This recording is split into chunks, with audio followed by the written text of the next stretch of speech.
এই রেসিপিটা দেখে কেন যেন নিজেরও মনে হলো একবার ট্রাই করা যাক। যাই হোক, দেখতে অনেক ইয়াম্মি লাগতেছিল।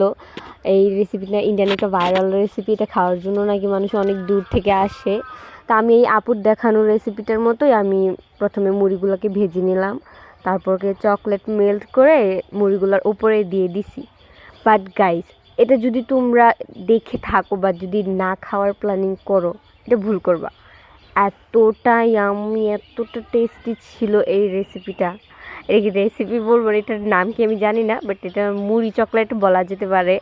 যেহেতু আমি মনে হয় প্রথম বাংলাদেশে ট্রাই করলাম, এটা অনেক মজা ছিল। যে ট্রাই করে থাকবা সেই বুঝবা যে এটার কতটা মজা। এটা মুড়িগুলো ভেজে নেওয়ার ফলে মুড়িগুলো অনেক ক্রিস্পি ছিল, সাথে চকলেট থাকার ফলে হয়তো অনেক বেশি মজা লাগছে আমার কাছে। তোমরা মাস্ট ট্রাই করতে পারো। আর আমিও প্রথমে অনেক ভয়ে ভয়ে ছিলাম যে কেমন না কেমন হয়, আমার চকলেটগুলা